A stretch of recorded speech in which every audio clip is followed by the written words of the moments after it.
Yeah, yeah. So, yeah, I started watching some of that or whatever, or watching some of them and trying to learn the terms. And that's why I was like, dang, I finally really know what like the candlestick is and how to read that shit. Perfect, bro. Perfect. That's solid. Yeah, man, it's a learning process. I will say that everything is a learning process. But if you just, take your time and you allow yourself to actually get familiar with what's going on, I'm telling you, like you'll pick up everything and it'll start to click. You know what I'm saying? 'Cause it takes time. It's not something that it's not like playing basketball where you can just, all right, I get it. I could dribble. I could just watch myself dribble the court. Like this actually, takes time. The market is constantly changing, constantly evolving. And as long as you know like the key information, you know how to adjust and how to kind of move with the market. Okay, that makes sense. Yeah. We got Kevin on too, I see. Oh yeah, oh y'all can hear me. Oh yeah, oh yeah. Oh yeah, oh what's going on? Let's get it. I ain't even know the volume was on. Let's do it. Perfect. So it's me right now. It's me, you, and What's happening, Malik? What it do? What's good, Kev? You shirt? Yeah, man, I'm good. I'm trying to. I'm with the team. Hey, man, we gotta get to this bread, bro. You know Yeah, what's man, up? I'm trying to go up. I appreciate you guys hopping on, man. Making this thing come to fruition, come to life. Even though it's with us on, this is just letting me know that what I'm doing is positive, and it allows me to just continue to do stuff like this and put out good material for you guys. Let's see here. So I'll go ahead and start, and as more people, the session is recording right now. So as more people jump on, they'll just kind of tune in when they need to. And you guys will have this for later. If you want to, you don't have to take notes right now. You can take notes later on. So we'll go ahead and get started. Boom. Jumping in. So Forex 101 vocab. These are all the links to all of just the social media sites, except for the Telegram. Telegram would be just a check show, exactly what you guys are doing right now. YouTube's on the way. Of course, me, Yama Trades, all social media, just Facebook, Snapchat, all that stuff is just Yama Trades. Let me see here if I can just mute everybody. I'll mute my. Yeah, you're good. For everyone who's on right now, if you could just mute yourself real quick so that there's no distractions for anybody. Perfect. Let's see. All right, so we'll go ahead and get started. Looks good. All right, so what is Forex? Also known as foreign exchange. Basically, it's a decentralized global market where all world's currencies trade. For an example, if you were to travel to a different country and you needed to convert US dollars into, let's say, Thailand's baht, Thailand's currency, which is baht, that form of transaction is considered Forex. It's considered transferring the US dollar into a foreign currency. Let's say you were to go to, go to Thailand, you meet a friend over there, and then that friend owed you X amount of dollars, and they said, you know what, while you're out here, I'm going to pay for everything. So you get to keep your money. Let's say you converted $500, right? You stayed out there for 2 weeks. Your friend pays for everything while you're out there, all your trips, everything that you bought, and you came back and you wanted to convert that baht back into US dollars. Well, let's say you converted back, and then at the gate, they give you $501. The reason why that took place was because in the time that you left, when you transferred your $500 into the Thailand's currency, and the time you came back, the US dollar lost value. You see what I'm saying? So now when you're converting it back into US dollar, your Thailand's baht is worth more than the US dollar, essentially. Although you may get 15,000 baht, because the Thai's currency is worth less than the US dollar. Let's say nothing happened with the guy's currency and it remained the same, but the U.S. dollar lost value due to unemployment rates going up. Donald Trump said something about going to war with Russia or partnering with Russia and, spying on China or something along the lines of that, caused the currency to go down. So when you converted it back over to the U.S. dollar had less value and you had more buying power with the bot currency. This would be considered a form of Forex. But for what we use it for in the trading sense, Forex is basically just, transacting one currency to another pair. So you're basically betting on a pair either being worth more or less than the other currency at a later time. Typically, we use the hour time frames, 2-hour time frames, 4 hours, and we'll talk about that later on. And of course, as you can see in this little block here, in the Forex market, $5.3 trillion is traded every single day. So this is how much money, is needed per day to kind of keep the economy in the world circulating and working at the pace that it works. Compared to the stock market, which a lot of people make millions of dollars in, only $226 billion is transferred in the stock market or is traded in the stock market per day. So you kind of compare those two like apples to apples, you can see where the value is in foreign exchange. Big banks trade it, countries trade Forex, big money trades Forex. And I mean, it's honestly a format or a way. Robert Kiyosaki said that outside of real estate, foreign exchange is something that we should learn to acquire wealth over time. So the next most important thing that I want to talk about is the mindset. The mindset is probably, first after, understanding what Forex is when it comes to trading, because this is where you need to make a decision right now that, you're going to stick with this, that you're going to actually take the time to understand, learn the patterns, learn the techniques, learn the skill set, to really maximize your earnings potential. You see, when it comes to Forex, a lot of people think it's like, they see the YouTube celebrities, the Instagram celebrities flaunting money. And yeah, because they took the time to learn this in the beginning and now they're reaping the benefit of the fruit. It may have took them 2, 3, 4 years to get to that point, but we see them for what they are now because this is what, everyday society likes. We like the fast cars. We like the big money.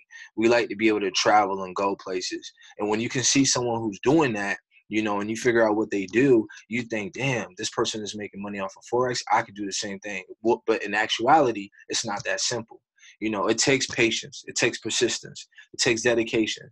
And it takes, the trader psychology to learn that psychology. So if you can open your mind, and this image right here is like a clear depiction of it. On the left side, you got a locked mind. This is someone who doesn't understand, who's narrow-minded, pessimistic. And then to the right, you have someone who's optimistic, who's willing to open their mind to learn new skills, new traits, to really keep the gears going, keep the gears moving inside of their brain. This is something that literally, once you know how to do this, it's virtually impossible to go broke. It's virtually impossible to go broke. You can't go broke. You know what I mean? Because the market is consistently changing. The market is going up. The market is going down. The market is going sideways. And you can literally make money doing anything while the market is going up, while the market is going down, while the market is going sideways. You can trade US dollar against cryptocurrencies. You can trade the full Dow Jones, saying that the Dow Jones is going to go down. You can trade corn. You could trade gold. You could trade wheat. I mean, it's endless. Once you understand how this works, technical analysis, fundamental analysis works, you can literally trade anything that is in the markets to trade. So after mindset comes risk management. This is what keeps players in the game, and this is what causes people to blow up their accounts. I blew up my account a few times playing with stocks, not Forex, playing with stocks, but I just didn't understand what risk management was. I was taking too big of sizes, losing too big of positions, and I was trying to rush my way into success. Basically, risk management is the process of identifying what you're willing to lose before figuring out how much you can gain from an investment opportunity. Now, this is key, because every trade that you take, you want to focus on how much am I really willing to lose before saying how much am I going to gain off of this trade. If you come with that mentality, you'll win in the long run, simply because you're looking at it from a more practical standpoint of, okay, if I take this trade, I'm risking my money to go against me $200, $300, $400, and I only have $1,000 in my account, but I'm only really willing to gain or risking to gain, $50, $60, $70. Is that a quality trade? Nah, that's against you. If you take those type of trades, you'll blow up your account within a month. You want to look at trades where, dang, I'm risking $40, but my reward side is $100, $200, $300. That's how you want to look at these type of plays when you're placing trades in the market. All right. And then when it comes to risk to reward, this kind of ties in with risk management. This is where you calculate your trade and find out what you're risking to lose in order to make what you're expecting. And like I mentioned here in this little blurb to the left of the screen, also calculate risk first before looking at your gains. In this little chart here, as you'll see, the market is moving down. The reason why I know the market is moving down is because from this point right here, the market came down, bounced up, came down lower, bounced up, came down lower. So this is a higher high, a lower low, a lower high, a lower low, lower high, lower low. This is considered market structure. But then on this bounce here, you see, this was placed here because we have this area where market bounced up here and then it came down. So we're anticipating that market is going to bounce to this point and then come back down. That's the reason why we have this set in place. And by looking at this, this is about a 2-to-1 risk to reward ratio. This is solid. If you're willing to risk 20 pips or $20 of upside negative, you're willing to gain $40 or 40 pips of profit on the downside. And the reason why I say on the downside is because someone like this who has the knowledge would take a sell position versus a buy position. If you were here, you would want to take a buy position to the upside. If you were here, you would want to take a sell position to the downside, banking that the price is going to drop. So you're selling it against price. All right. So now let's kind of jump into brokers. And if I'm moving too fast, just let me know. If you guys have questions, just hold them to the end, because I know this webinar can only last 40 minutes. So I want to make sure that I get all the content necessary in this segment out before we start going into questions. But if you have, entry-level questions or high-level questions, we got the chat community. Drop them in the chat community so that everybody else can kind of read over those questions too, so that it's not just us going back and forth on those questions. So kind of looking at the brokers, a broker is basically a company that is registered to handle transactions in the trading community. There's so many different brokers, but these are some of the recommended brokers, or the more reputable brokers that people use. FX Choice, Trader's Way, Hugo's Way is one that I look at and I use. Pepperstone, IG, Forex.com, Talonex, FX Pro, Saxo Bank, Awanda, JAFX, Alpari. These are some of the brokers that you can use. Some of the more major brokers at Forex.com, FX Choice, Trader's Way, Hugo's Way, IG is a very big one, FX Pro. Those are some of the more major brokers that people use. None of these, of course, are centralized brokers. Forex.com is a broker that's in America. One thing to keep in mind when it comes to brokers, when you're dealing with a broker in America, they use leverage of a max of 50-to-1. And we're going to talk about that later. But when you look at brokers that are outside of America, they have leverage sizes that are 100-to-1, 200-to-1, 1,000-to-1. And there's a specific reason for that. And I'm going to talk about that when we get to the leverage slide. All right. So when it comes to brokers, kind of just tying into brokers, how do they make money? Because in the stock market, if you use E-Trade Pro or if you use Robinhood, I believe is free. But if you use like E-Trade Pro, for instance, they charge you $9.99 to place a trade and $9.99 to sell that trade. In the Forex market, brokers make their money based off the spread. So you'll see that when you're buying and selling a pair, the price isn't, 1 pip apart. Sometimes it might be 9 pips. It might be 10 pips, 12 pips. And that difference in that pip percentage is how the broker makes money. So if you buy it at a certain price and you want to sell it immediately and price hasn't moved, you're going to sell it for less than what you bought it for, because typically the buy price is higher than the sell price, essentially. So brokers make their money based off the spread of each currency. Buying and selling currencies are not tightly spreaded. Sometimes there's a price gap between a buy and sell price. This is where the broker makes their money, especially on large billion-dollar transactions. So you got to look at it like we may be placing small, buy and sell orders, but you got cats out here that are making billions of dollars, or are placing billion-dollar trades. Big banks, big countries are placing billion dollar trades, and this is where the brokers make their money. And then overall, you have thousands upon tens of thousands upon hundreds of thousands of traders that are also placing trades. They're making their small little percentages off of each individual while they're also placing trades in the market themselves. So demo versus live account, this should be, self-explanatory. A demo account is where you trade the real market, but with fake money. I recommend doing this for at least a full month, to 3 months to become familiar with the system and learn the charts as much as possible. This way you're not going into the game with straight money. You're actually going into the game with some skin. You understand how to place a trade in the system. You understand how to execute that trade or how to sell that trade off or how to withdraw money. You know how to do these things within the system before you actually put your hard-earned money, take a trade, and then not know how to get out of that trade if it's going against you. Live is where you actually deposit funds into your account using one of the brokers that you choose, and you actually trade real money to make capital gains.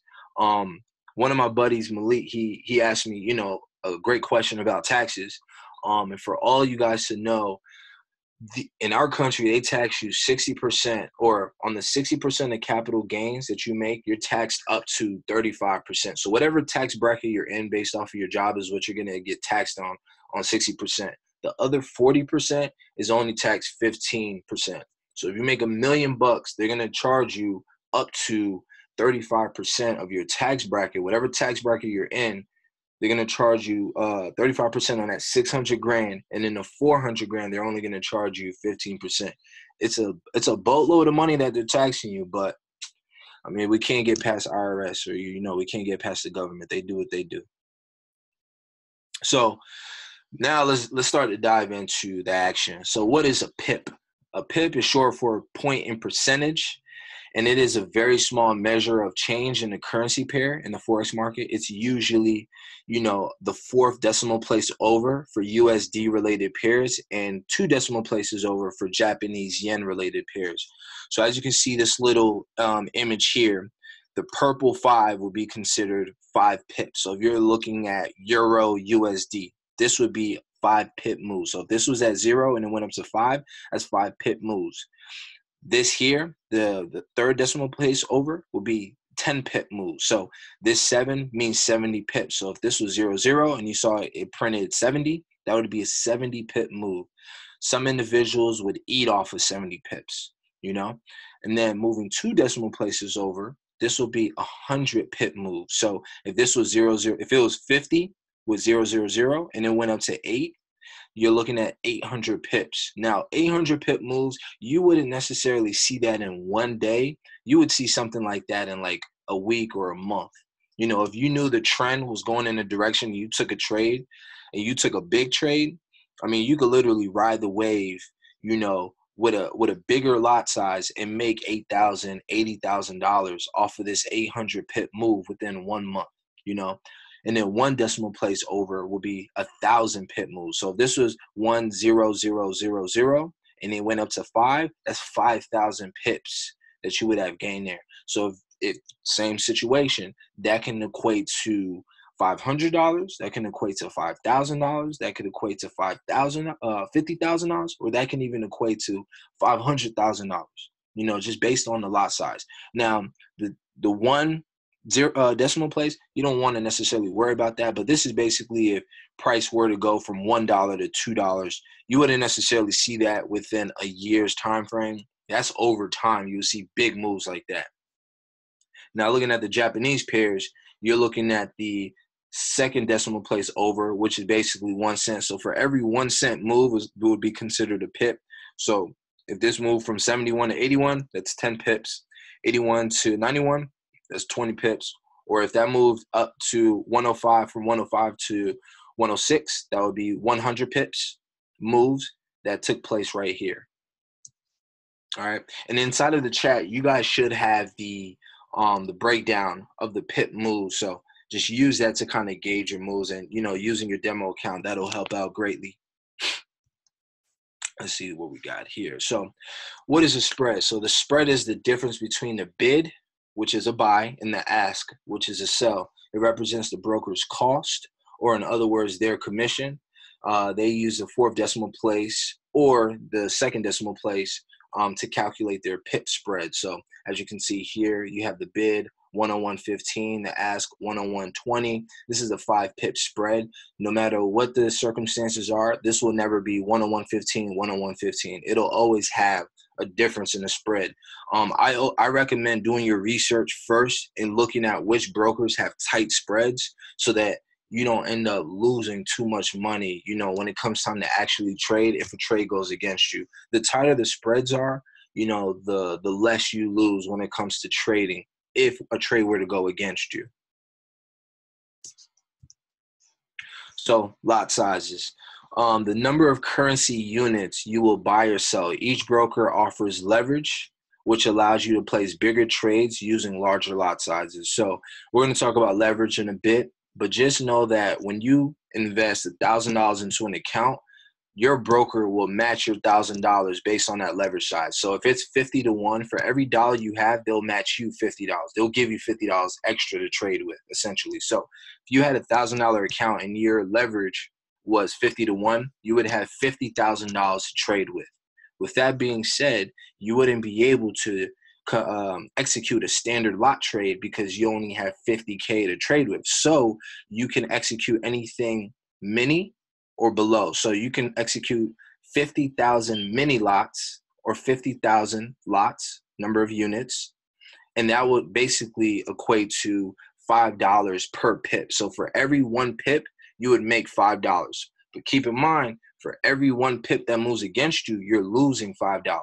So if you have $1,000 account, you wouldn't want to bank or place large trades like that. You would want to focus on $1 or less. So anywhere from 50 cents up to $1 on your trade, so that if something moves against you 100 pips, you're only losing $100 versus losing $500 on that same move. All right. So now let's talk about leverage. Leverage involves borrowing a certain amount of money needed to invest in something. In this case of Forex, this is money borrowed from the broker. So as you can see here, the power of leverage, you have 2 to 1, 10 to 1, 50 to 1, which is standard in America, 100 to 1, 150, 200 to 1. The reason why 50 to 1 is standard in America is based on the SEC. The SEC kind of regulates their brokers, and they say that they won't allow, more than 50 to 1 leverage to retail investors. Retail investors will be considered us, I guess, because of our knowledge for the markets and not being like registered hedge fund managers or registered traders. You know, they only allow us to use a leverage of 50 to 1. Now, that's not to say you can't go get a broker off the coast of Australia, which offers 1,000 to 1 leverage. You wouldn't necessarily use that leverage, but it's always great to have that in your portfolio to be able to use it. So let's say after a year of trading, you have gained a level of skill, to place trades, and you know that you're only really risking 10, 20 pips against yourself, and your account is big enough to take larger positions. That's where that 1,000 to 1, 200 to 1, 500 to 1 comes into place, where you can take these bigger positions and make more money off of a move that you know is about to happen. You're about 90% sure that a move is going to happen, but as you can see here, capital invested, depending on how much same investment amount, your purchase power changes tremendously. So 2 to 1, 2,000, 200 to 1, $200,000 is what they allow you to play with. So buying and selling. So buying or ask.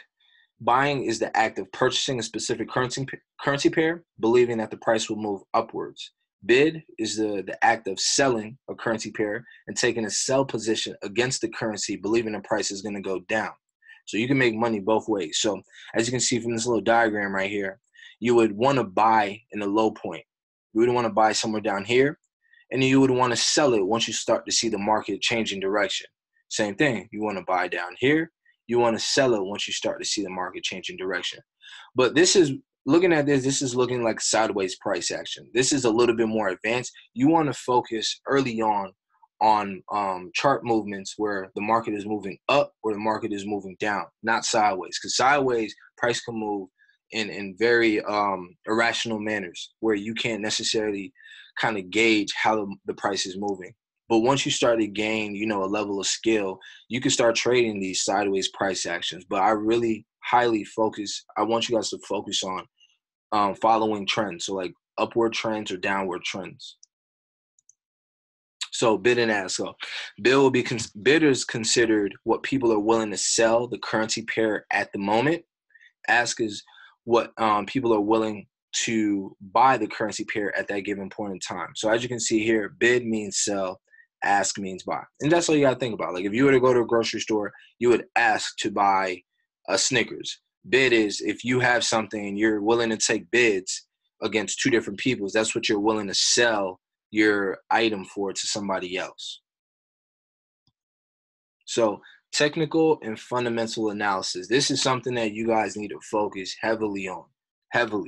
Technical analysis is the art of studying charts and past history to gauge future movements in the market. All right, so this is basically looking at support and resistance lines, looking at, you know, trend lines in the market to gauge how price is going to move. If it's going to bounce off that line and come down, if it's going to break through that line and keep going up.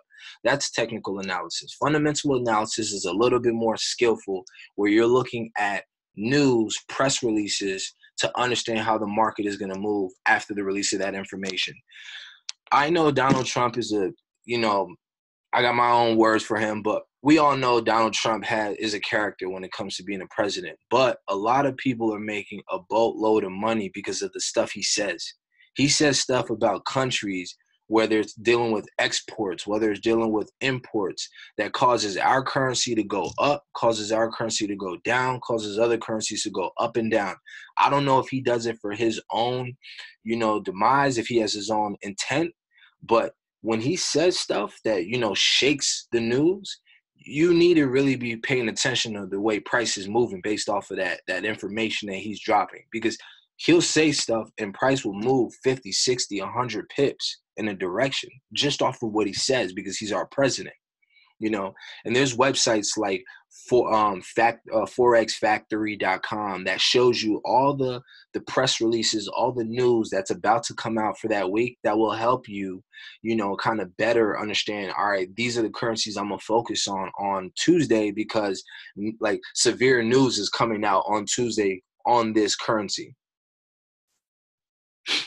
So support and resistance. So support is the level. Basically, it refers to where price historically hit that point and won't fall below. Buyers tend to purchase at this level, banking that the price is going to go back up. Resistance or resistance level is a financial term that refers to the price level that historically currency pairs have a hard time breaking above. So buyers tend to sell at that point on the downside because they know that price is going to hit it and come back down.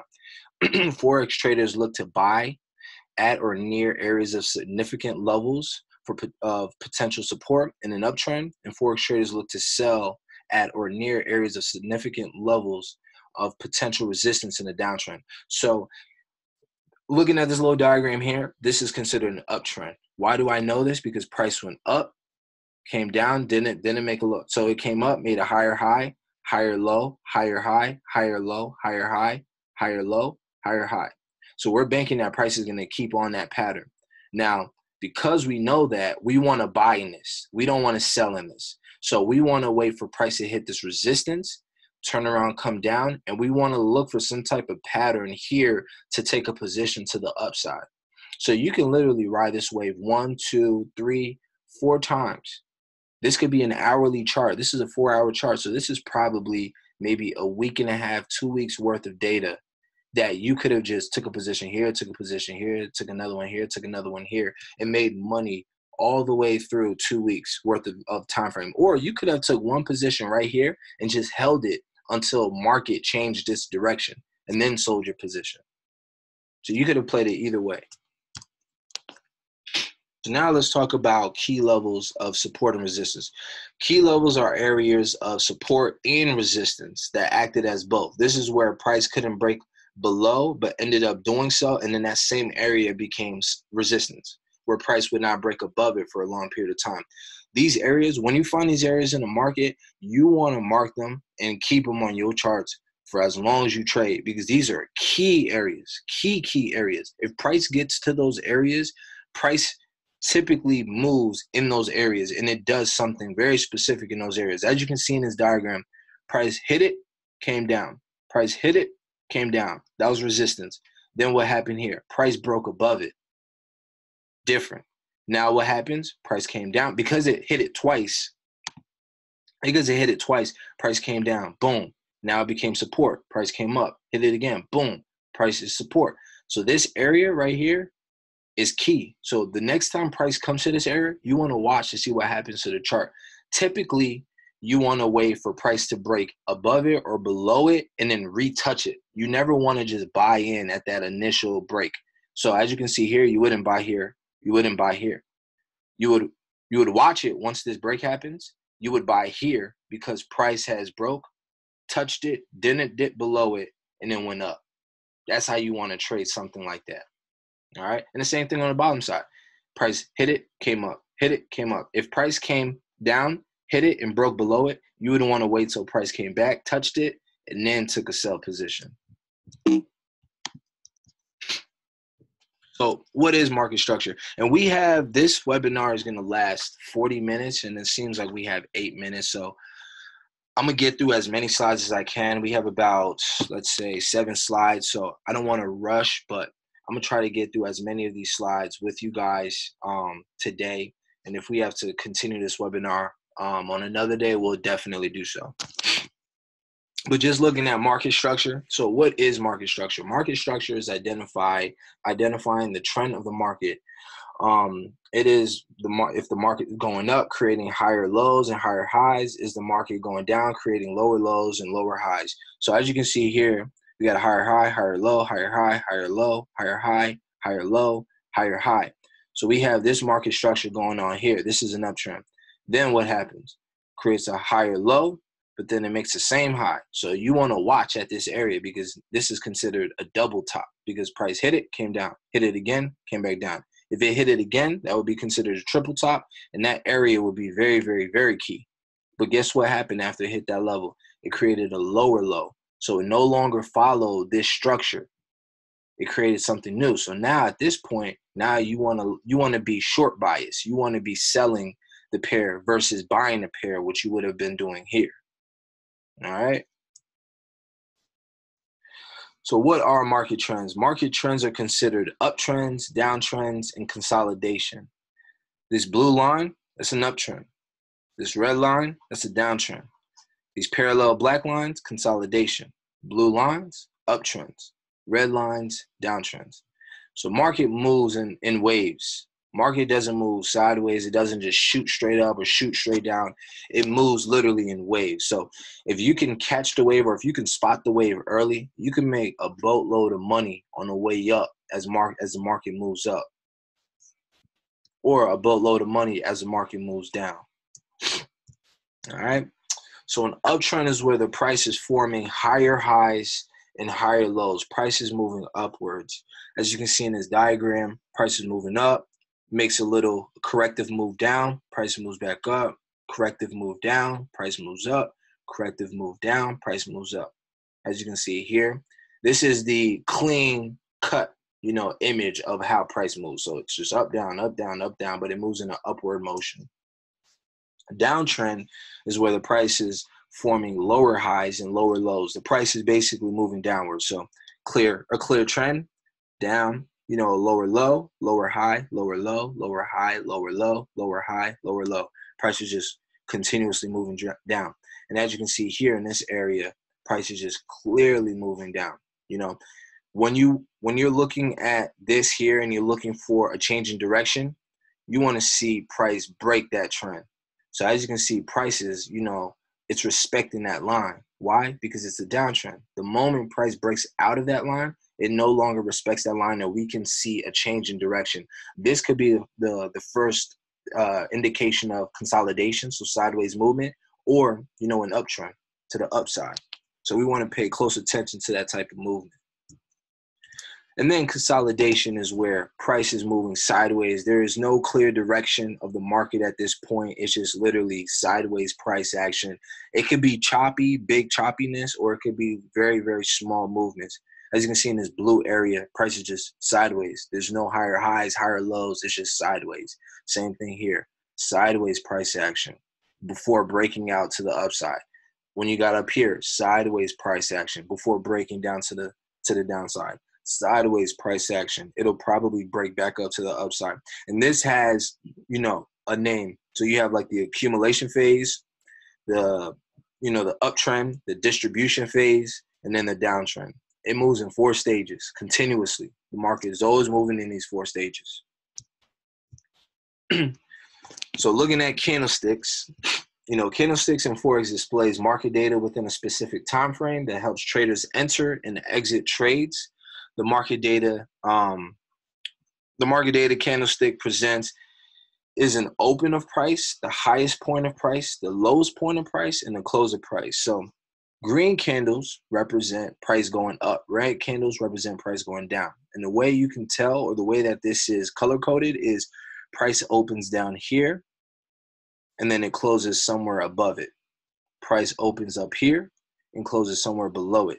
These lines are considered wicks, and wicks are basically areas where price shoots above, but then it's bought back down, or shoots below and then it's bought back up. So this would be considered a bullish candle. Bullish meaning price is going up. Bearish is considered prices going down. So whenever you see these 2 candles, just know that greens are good, or green means up, red means down. So tools that we use to kind of do our market analysis is Tradingview, MetaTrader 4. We use Tradingview because it allows you to mark up charts, find buy and sell points, and observe the market. This would be a screenshot of like my Tradingview mirror or window. So these are on the right-hand side. This is like my watch list of all the currency pairs. There's 28 major currency pairs. I don't watch all of them every week. I'll put these little red tabs to let me know that, all right, these ones are coming close to key levels. So watch these during the weeks to place trades. And then you just have the other ones that, you know, you could jump in and periodically look at just to see what's happening with price. All right. And then we have the different time frames. So time frame refers to a period of time that a Forex trader chooses to operate in. The time frame in Forex can encompass seconds, minutes, hours, days, or months. Currency traders may use multiple time frames to analyze and track a trade. My key time frames are weekly, daily, 4-hour, and 1 hour. Sometimes I will look at the 30 and 15 minute just to see if there's like candlestick patterns, but these are the time frames. The reason why I use weekly and daily to look at the actual trend of the market. So weekly will give me a trend, daily will give me an up, down, a sideways trend. 4-hour and hourly is where I'm looking to enter a trade. I typically trade on the hourly, but you can also trade on the 4-hourly. 4-hourly will, you know, it takes a longer time for each candle to form, but to just kind of reference, 1 hour is basically every candle represents 1 hour. A weekly time frame is every candle represents 1 week. When you're looking at a weekly or a daily, that's a lot of data within one candle. So when you see areas where a market goes up and then comes down, that's a significant key area in the market that you want to pay close attention to. All right. And let's see. So that kind of ends my slideshow here. These are, you know, the key terms that I believe you guys should be focusing on. Key terms that, you know, you guys should really pay close attention to, because once you start to understand what I just went over, you know, things in the market will start to become a little bit more easier, and they'll start to click a little bit more. you know, and as you just progressively grow to learn what's going on, you'll start to see that, okay, the market is an uptrend, the market is in a downtrend, you know, the market is moving sideways.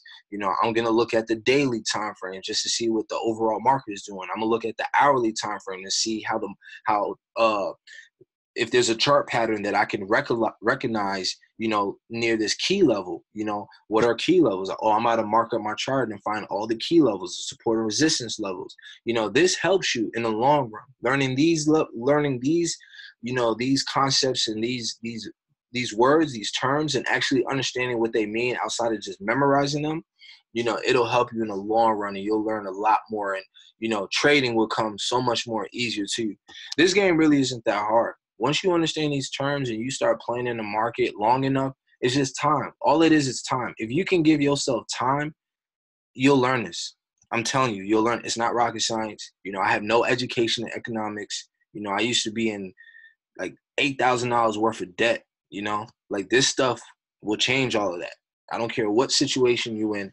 This stuff will change that. You just got to devote your time to wanting to learn it and to play the game the way that the traders play this game.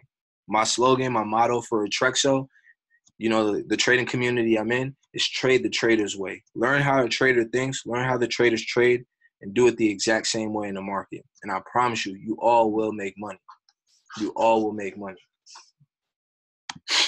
All right? So that kind of ends my slideshow here. Let's see here. We're still going. Yo, we're still going. Let's see how long we can last in this webinar. Do any of you guys have questions?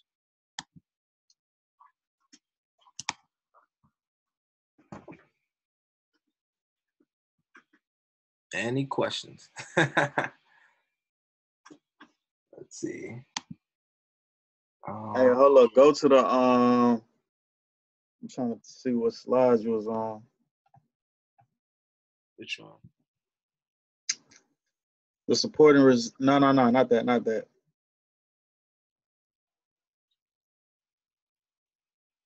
What was it dealing with? Spreads, brokers, risk to reward. Do you remember? Bid and ask. Well, no, I gotta. So when with the pips, go to the pips, the numbers. Gotcha. Yeah. What is a pip? All right. So you were saying, so the picture on the left, that's for the U.S., right? So this is U.S. pairs, you know, Australian dollar pairs, Canadian dollar pairs.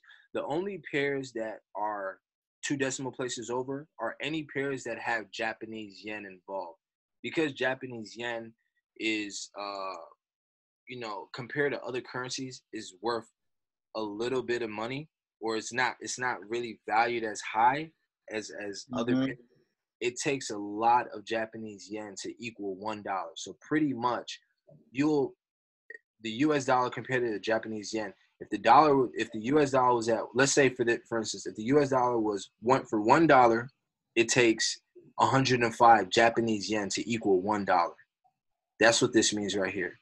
So when you're looking at a pair like this, you know, you move 2 decimal places over versus 4 decimal places over to actually trade this, because these pairs tend to move quicker, essentially.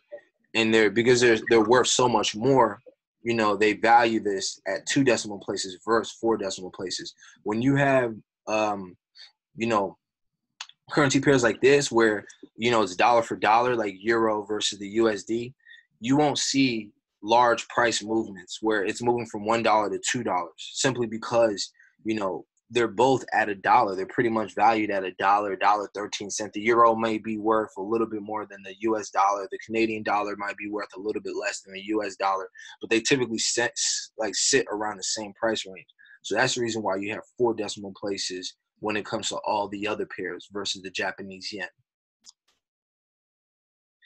And the pairs that, you know, the more major pairs, you have the US dollar, the euro, the Japanese yen, the Canadian dollar, the Great Britain pound, Swiss franc, and then there's one more that I'm missing. Let's say Japanese yen.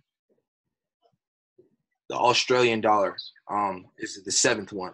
So those are the seven major pairs. Those are, seven major currencies. You have the time zone. So you have like the Sydney time zone, the London time zone, New York time zone. All of these time zones trade at certain times. The Tokyo time zone. These are the major pairs. You have hundreds of pairs. Like there's the ZAR, there's the baht, there's African currencies, there's South American currencies. These currencies are also traded, but those are considered exotic pairs. And as a beginner trader, I would stay very, very, very far away from those pairs because they move very quickly and you can blow up your account within a couple of days of playing with those type of pairs. I would stay far away from them. Focus on these major pairs because their price movements are easily, easy to gauge, and you can kind of see how price is moving in your favor. Like for instance, let me see if I can just go to a quick chart. Can you guys still see my screen? Yeah, I can see it. Perfect. So like Australian dollar, Japanese yen.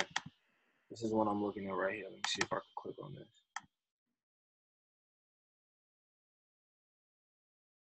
Let's see.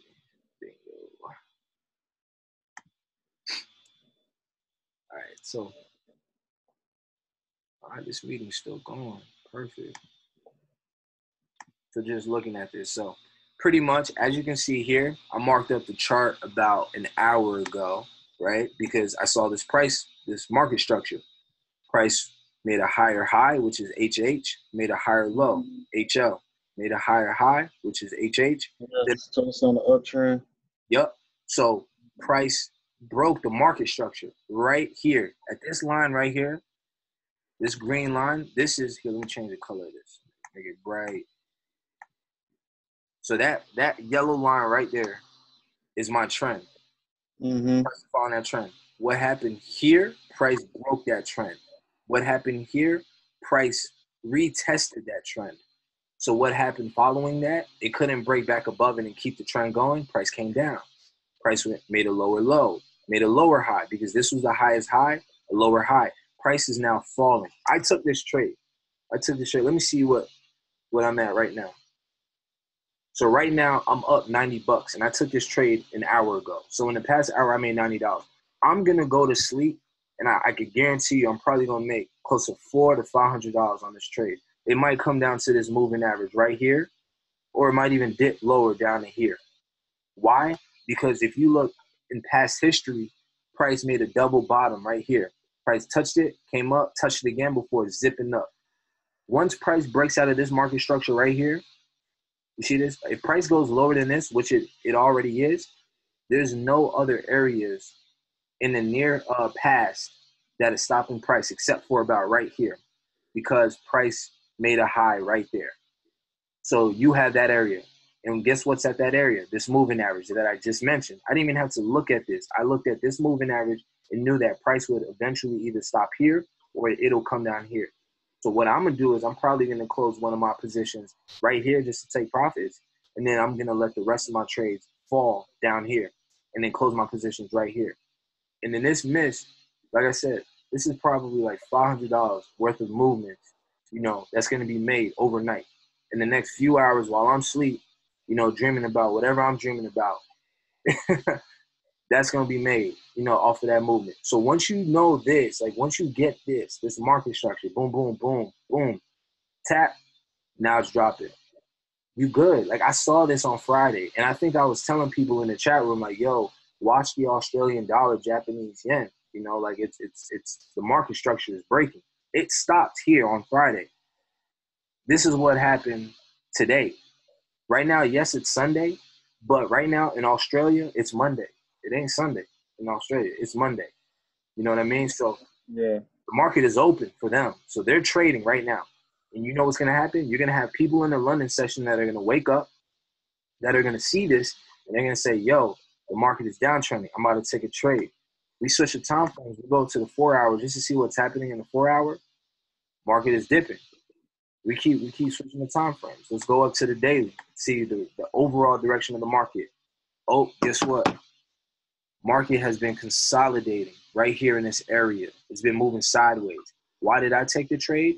Because price came up to this top line right here. This line where price tap, came down, tap, came down, tap, came down. Price came right back up to that line. Last week, came up to that line. It didn't break above it. So what was going to happen? Price was going to come down. So that's exactly what I did. I took a sell position, banking that price was going to come down. We could look at the weekly, see what's going on in the weekly. Maybe it tells us a different picture. Nope, it's still sideways price action. You see what I'm saying? Yeah, so when something like consolidating, you feel like that's when you can detect something. It's about to be like a big change in a market, like either a high or like an upside trend or a downside trend when it's like consolidating like that. Exactly. So with these sideways price action, price typically moves within this channel, and then eventually it'll get to a point where it breaks out of the channel, retest that channel, and then go in that direction it's going to move in. So price could like stop. You know, it could stop falling right here, bounce up, touch this channel, and then go up. It could do that. But because I saw how price was moving for the past damn near, let's see, back in January, like this is from January of this year till now. This is 4 months of consolidation. Price isn't just going to jump out of this channel today. It's going to take some time before it jumps out of this channel. Australia needs to drop some crazy news before it jumps out of this channel. Or the Japanese yen needs to drop some crazy news before prices goes nuts and jumps out of this channel. So what am I doing? I'm taking advantage of this sideways price action, and I'm taking a position based off of what I see. Look at this 4 hour. Price was down here. What did it do? Higher high, higher low, higher high, higher low, higher high, higher low, higher high. What happened right here? Price broke that structure right there. So people that are looking at the 4 hour time frame, they're going to wait for this candle to close. Price is going to come down. It's going to tap this line right here. Let's change the color of this. Boom. Make that yellow. They're going to wait for the price to break below it, which it has done so. So now people are watching it, but they're not going to take their trade. They're going to wait for it to go down, tap it, and then once it taps, if it doesn't break above it, then they're going to take a sell position right here to the downside. And I can guarantee, like, looking at this area right here, if we were to take a position right here down to this red line right here, it's about 30 pips, right? If we were to just let it ride down to this green line that's going up, that's about 92 pips. That might take us, a day or two to get down there. But right now, at this rate, if I hold it down here, this is probably an 800, 900 pip move that, or 900 pip position that, I could potentially make off of a few days worth of a trade. I just hold it for a few days and just allow the charts to do what they need to do. You see what I'm saying? But yeah, so you just holding it so you can get like a bigger profit. You just exactly. But you don't want to be too greedy. When your account size is smaller, you want to take these smaller moves. You know what I'm saying? Like set goals for yourself. Like if your goal is, all right, I want to make $50 a day, off of my move. Once you hit $50, close your positions. You know what I'm saying? Yes, the move could go further away from you. It could keep going lower, and you could have been like, damn, I would have made $400, $500. That's not the point. The point is trade like a sniper. You know what I mean? Snipers will sit in coves. They'll sit on rooftops, and they'll just wait. They'll wait days. They'll wait, just wait. Wait for the right shot. But once they have the exact shot that they want, they shoot, and they tend to not miss. Snipers don't miss that often. You know what I'm saying? So if you can trade like that and just take those small moves, you know what I mean? Take that small move, boom. Take that small move, boom. And then once you really start to understand how the market moves, then you go in and you can take those bigger positions. Then you can say, all right, I'm about to follow a trend. Because right now, what I'm going to do, I'm going to come up here because this was the highest point, and I'm going to draw a trend line going down, right? So I'm going to draw this trend line, boom. The reason why I drew that trend line is because price is respecting this line. Price is going to come back and touch this area. It's going to come back and then touch that area. If I see price break above this line, I'm selling my position. I'm closing all my positions. Why? Because now price is no longer respecting my trend, my downtrend. You see what I'm saying? Mm-hmm. So I'm holding. I took my position right here because this was the last low that was printed on the screen before going to a higher high. and then making a lower low. Right here was when I was watching it. I saw this. I saw it broke past this lower low, and I was like, all right, cool. I'm about to watch this to see what happens here. Oh, that's why you made like a new line, because it broke that first line. Exactly. It broke this line. So now we knew that this was the last market structure to be printed on the screen. So it broke past that. And then what price do? Look at this. It's clockwork, it's clockwork, dog. This was the line that I drew right here, yellow. Let's make that thicker. Boom. Price broke this line, came down, came back up, retested this line. It couldn't go back up. It lost all the steam. So what happened? Now it's falling off. It's literally falling off. It's falling off a cliff right now. And it's going to drop. It's going to drop. Price is going to eventually stop and then kind of go back up a little bit. It might go back up, touch this point, and then keep dropping. Yeah, so basically what you did was you seen the uptrend. So you made the line for the uptrend. Then when it broke that, you followed the downtrend. So when it broke that, that's when you was going to like catch your jug. Exactly. You wouldn't want to take a sell position right here. Why? Because you don't know if the market is going to keep going up. The market is in an uptrend. You don't want to take sell positions while the market is going up. Now, if you saw this, you would want to take a buy position right here. Why is that? Because the market is going up. The moment the market changes direction, you want to close that position and no longer be in a buy bias. You don't want to be thinking, I'm about to buy. You want to be in a sell. Like even right here, you wouldn't want to take a buy, even though it's a green candle, because it broke underneath the trend line and it never closed above the trend line, and it didn't print another green candle to confirm that price is going to keep going up. It broke below the trend line. It printed a green candle, but the next candle was a red candle. This is meaning the trend is no longer up and it's going down. This is a confirmation candle. In this candle right here, this pattern will be considered a bearish engulfing pattern. Why? Because you got this small candle that is followed by a large candle that is engulfing that small candle. You see what I'm saying? So when you see stuff like that, this kind of confirms. That's a confirmation. That's one confirmation. That's saying that, all right, it's bearish. This is another confirmation. It broke the trend line, right? This is my third confirmation. It retested this area of resistance, and it couldn't break above it. So this is pretty much, that's three confirmations that I have right now, letting me know that it's no longer in an uptrend. So it's a clear indication. Take a sell position right there. You solid trade. I noticed kind of like before it starts like a trend, it kind of like consolidates a little bit. Yeah. All right, bet.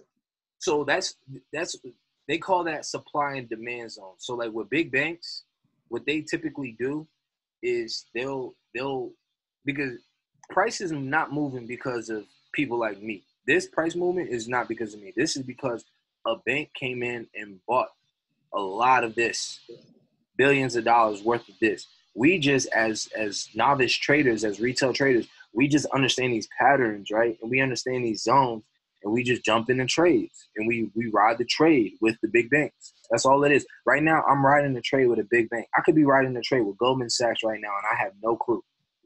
No clue. JP Morgan could be in this trade right now. I have no clue.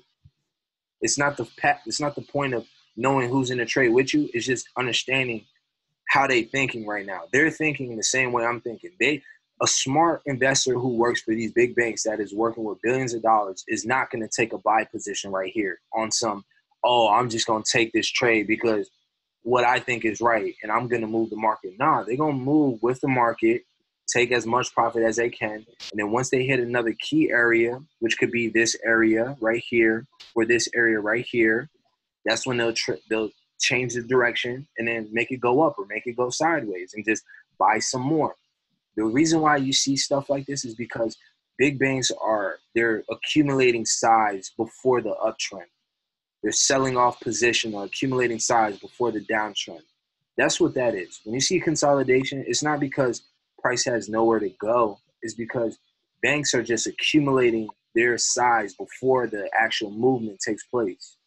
That's all this is. That's all consolidation really is. It's just banks accumulating their size before that big movement happens. They can't do it. So kind of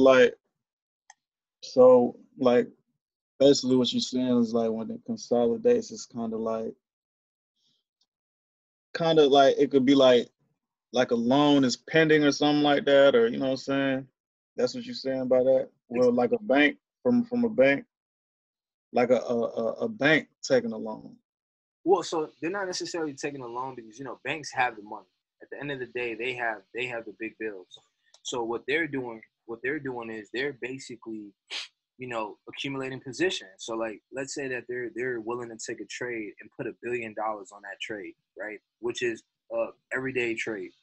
They're not going to do $1 billion one trade. They're going to do maybe 250 million, 50 million, 10 million, 25 million, so that these little candles are printed. So like this might be 50 million, this might be 100 million, this might be 35 million, this might be 480 million, this might be 220 million before they accumulate all their sizes. And then that's when we come in and say, oh, price isn't breaking above it. Let's take a sell position. And then boom, another few billions of dollars because of us jumps into the market. And then we drive it down alongside those big banks. And by the time the big banks are selling, experienced traders are also selling. They're selling their positions at the same time. So like here, accumulation took place right here. Then what happened? It broke out of that accumulation. We had a higher high, higher low, higher high, higher low, higher high, higher low. But what's happening right now? Price is following this trend line on the 1 hour. Let's look at the 4 hour. Let's see what's happening in the 4 hour. Same thing. Higher high, higher low, higher high, higher low, higher high, higher low. Price is following that trend line. Once price breaks that trend line to the downside, I'm waiting for a retest of that trend line and then for downward motion before I take a position. This purple line is a key level. As you guys can remember from when I was talking about in the slideshow, key levels act as support and resistance, right? Mm-hmm. Right here, look at this. Let me show you something. If you look back 4 hours too, let's look at the daily. If you look at the daily, look at this. Let me show you something. Price respected this line. It's support. Price respected this line right all up in here. Support. Price respected this line. It's resistance. It's resistance. It's resistance. Broke above it. It's support. It's support. It's support. Same thing. Resistance. So that's letting me know that this purple line is significant. That's the reason why I put it on my chart. And I'm not going to take it off the chart. I don't need to, because past history lets me know that area is key. Look what's happening. Price is not trying to break above it. Price is not trying to break above it. It's literally sitting at that line like, damn, what am I going to do? If it goes here, breaks above it, touches that line and keeps going on this line, then yeah, it's going to follow the trend. But we aren't here to, tell the future. I'm not a psychic reader. I just understand market structure and how price moves along these lines and at these key areas. You know what I'm saying? If price doesn't follow this trend line, it's going to fall. It won't just keep moving sideways. It will fall because it's going to get weak, and then people are going to start selling off their positions saying that, yo, price can't go any higher. And that's what's happening. Price tried to break above it. It couldn't. That's why you got this red candle. Price came back down. It respected that area. This green little area is a level letting me know that, yo, this is the resistance area. You could buy anywhere in this area and you're solid, right? If I was to take a position right now and I was to bank that this little line right here is my stop loss, that's about 41 pips, 49 pips.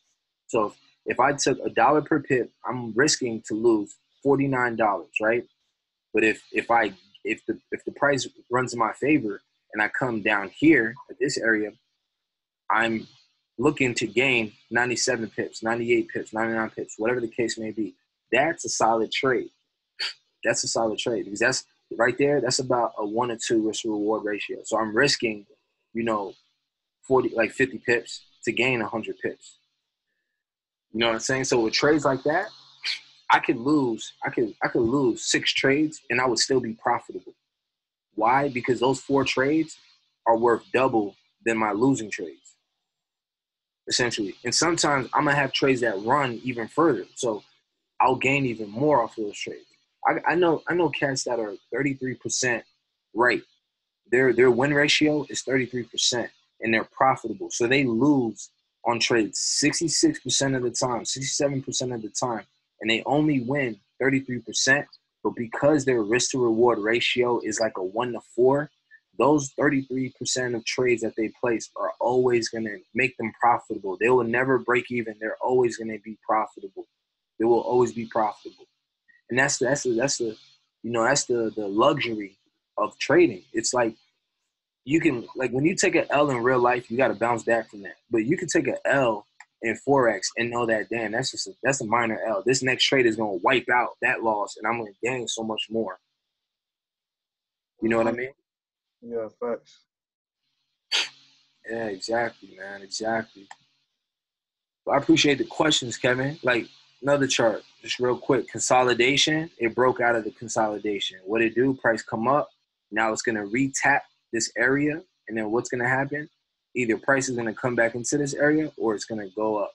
Once it taps this area, I'm looking for the next candle. If the next candle is also red and it goes into the zone and closes in the zone, then it confirms that it's a downtrend. If price taps and then prints a green candle and then closes a green candle, price is in an uptrend.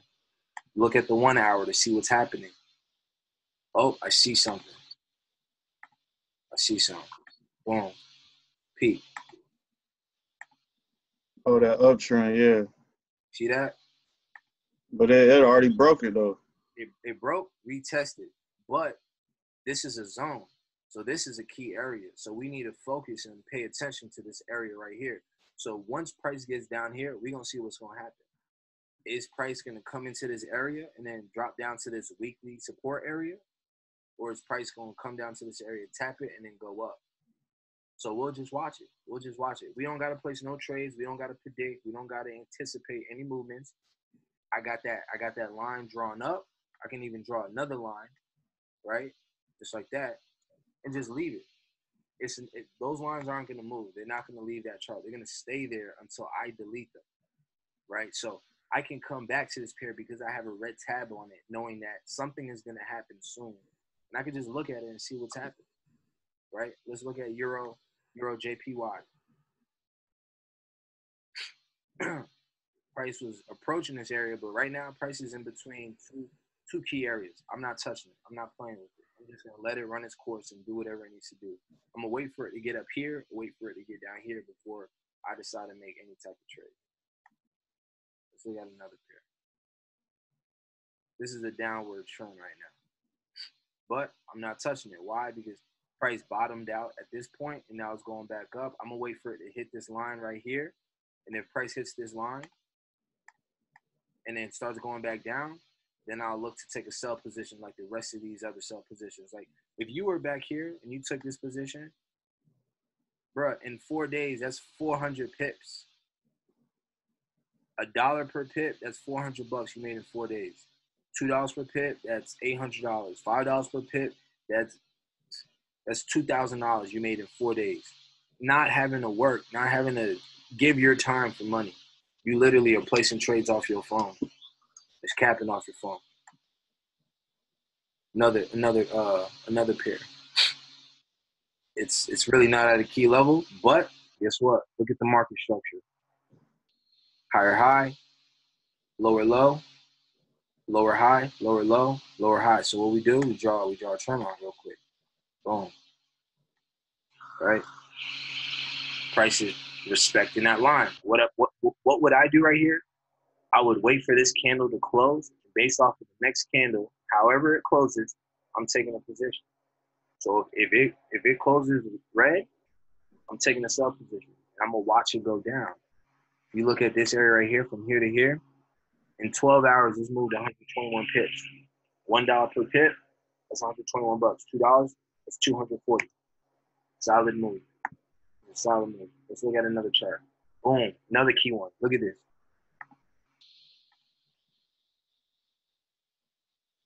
Right?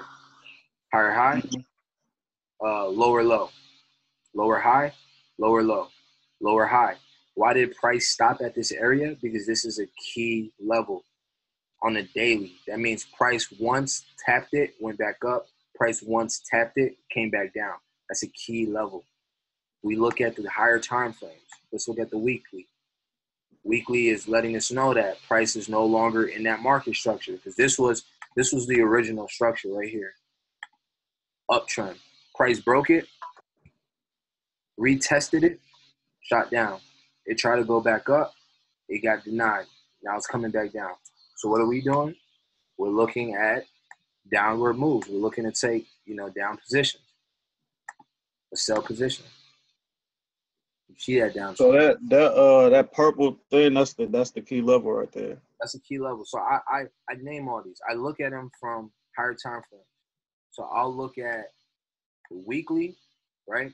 And I'll change these. What you're looking at are candlesticks. So these are candlesticks. I'll change it from candlesticks to line, because a line will kind of give you an easier depiction of where price is. So as you can see, price came here, tapped it, tapped it, tapped it. Look at other areas. Let's see what else we got. And you just look at past history. Like this is, I'm way back in 2008 right now. You know what I mean? So we see what happened. Literally, look, like 2003, 2004, 2005, 2006, 2008, because I'm looking at the weekly. I'm looking at the weekly chart. So if I look at candlesticks, each of these candles represents 1 week worth of time.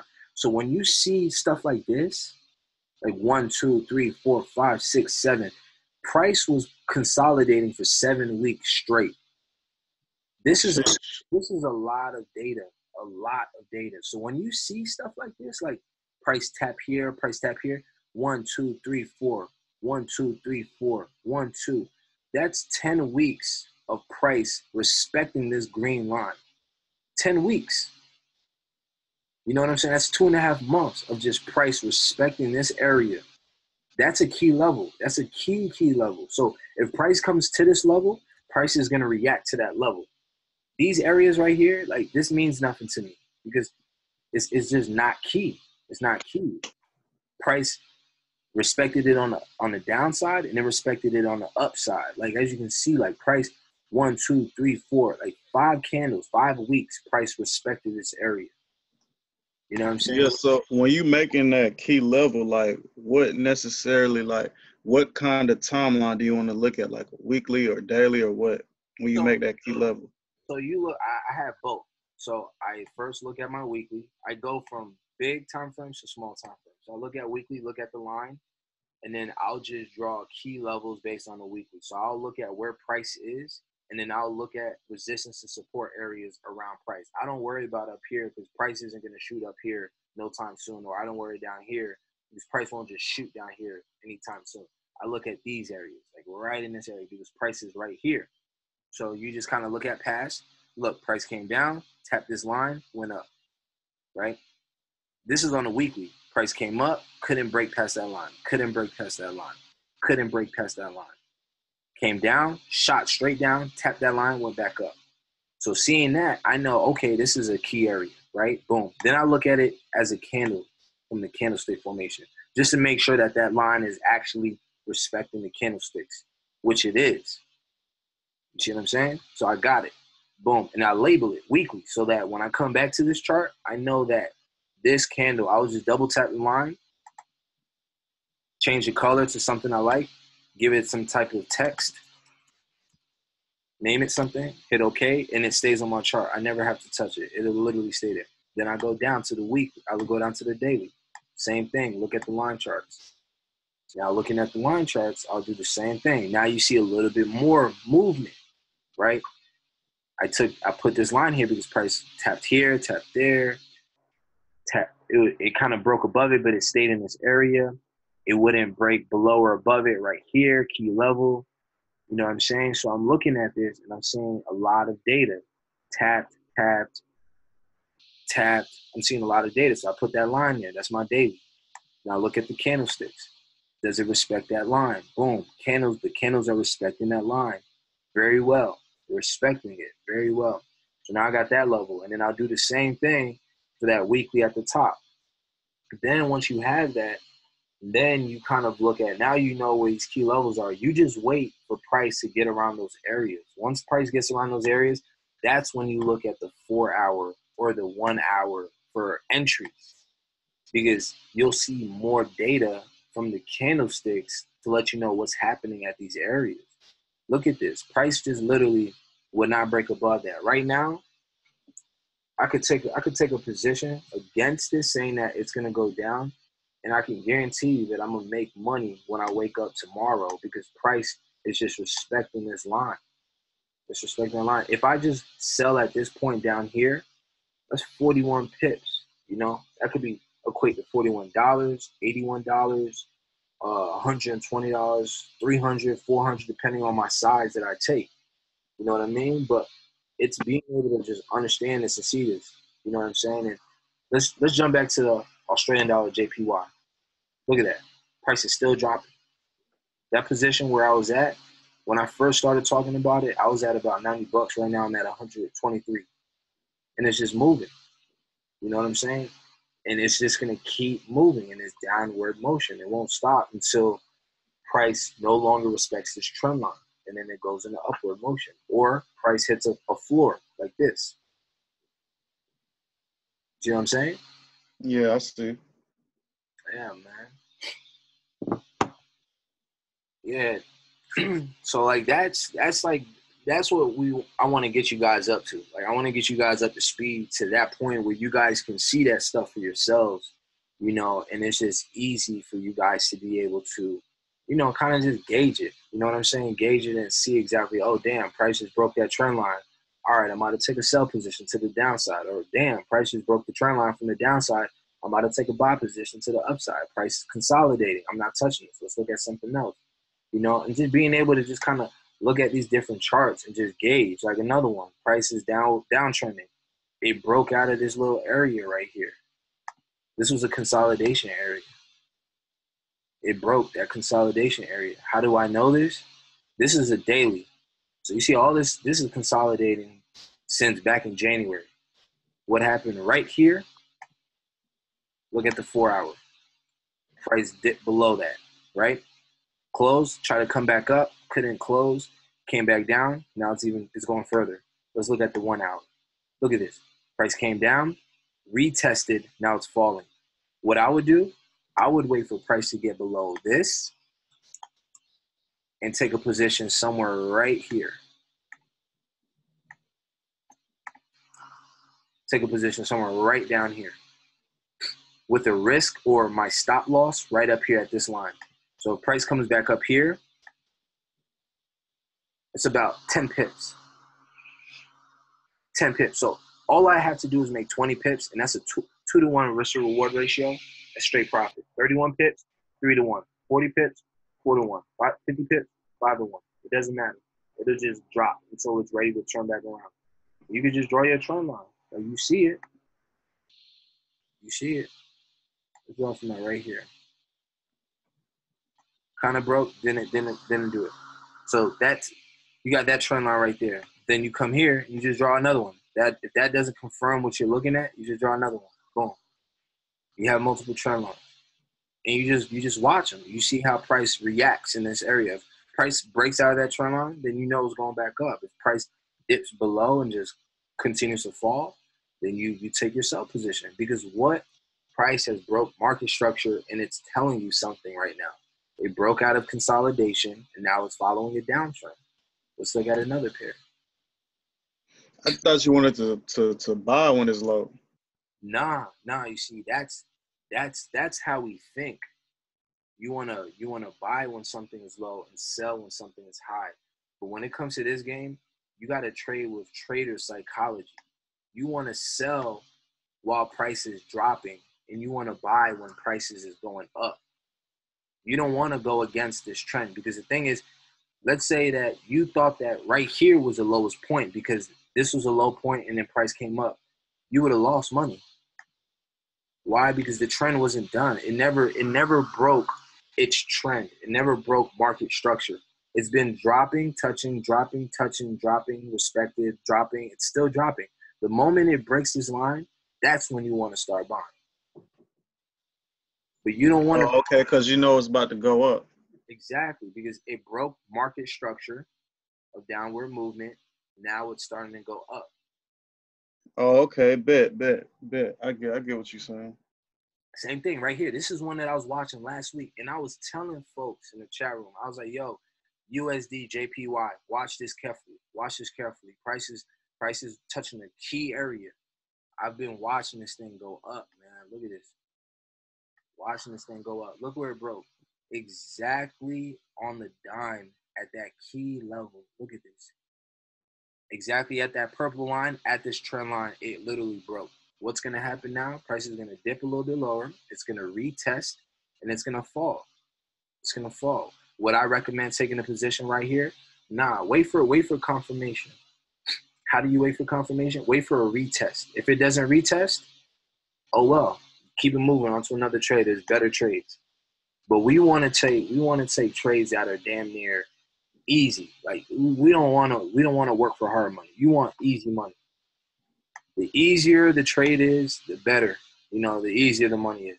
The thing is, at the end of the day, you're printing money. You're using your money to make more money. You're literally just printing money. You don't want to have to work hard and hurt yourself. I used to get stressed out about this stuff, get headaches, and trip out because it would just be so hard. It would be so difficult, you know what I'm saying? And I would get pissed because I would take a sell position once price got at a certain point, and price would pretty much just keep going higher. And then that's when I started having to change my mindset. Like, yo, I need to be thinking like a trader thinks and really taking sell positions when it's in a downtrend and taking buy positions when it's in an uptrend. Right now, it's you got this higher high, higher low, higher high, higher low. What happened here? A lower low. If it prints a higher high, the trend is still going. It's still printing higher highs. So it's going to keep going up. But if it prints a lower high, that's when okay, market trend, the market structure has changed, and now price is down. It's going in a downtrend. And that's how you gauge it. Like all this consolidation. But the moment it breaks out, boom, that's when you start to look at it. Now it's vivid. It's painting a picture for you right here. All right. But look, you guys, it's been like about an hour and a half, you know what I'm saying? And I appreciate everyone who's been on this webinar this far, taking notes, listening in. I've been recording it, so hopefully all of this actually recorded. It says that it's still recording, so I'm hoping that it actually still is recording. I'm going to go ahead and throw this in the chat room. For everyone who is not in the Atrexo chat room, go ahead and download Telegram app.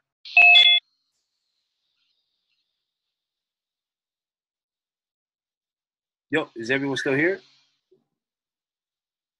Yeah, I'm still there. Gotcha. Yeah, I think I lost the recording session, but that's good. We pretty much finished the recording session, but I was just letting you guys know that just to join the Telegram group if you aren't. I see Jazz, I see Vision, she's on right now. So Vision, I'm gonna send you the link to the group, so you could join in too and kind of just be in a community with other traders or whatnot. Like I said, it's a learning experience, like just take the time, do your due diligence, be open to learning stuff and just continuously just kind of give it your all, like do whatever it is that you can do to really learn this craft. I'm telling you, there is nothing more satisfying than to be able to sit here and just make bread, bro. Like I'm not working right now. Like I'm placing a trade. And this is something that I've been doing. I like to do. I set out to do, and I set out to accomplish this, and it works. It works. You put the time in, you put the effort in, and you invest in yourself, and I guarantee you, I don't care what your experience is right now. I guarantee you in 90 days, 6 months, 270 days, 1 year, this will make sense and you will be profitable. I guarantee you. I like that's one thing that I can't stand in approval. I'm willing to bank money on it. You know what I'm saying? Just apply yourself and just give it your all. Like study it like you would at school. Except the only difference is this shit matters. All the shit they teach in school is bullshit. It's bullshit. You know what I mean? You're learning a skill set that's going to make you money. You're not learning how to play basketball or learning about Christopher Columbus or trigonometry or all that weak stuff that makes no sense. You're learning how to pretty much just print money virtually anywhere from your phone. So, like I said, I appreciate every one of you guys for jumping on. You know, Malik, Kevin, Tyshawn, Jazz. I appreciate all of you guys for jumping on. Like I said, this is recorded, so I'm going to drop this like once I finish it up. I'm going to drop it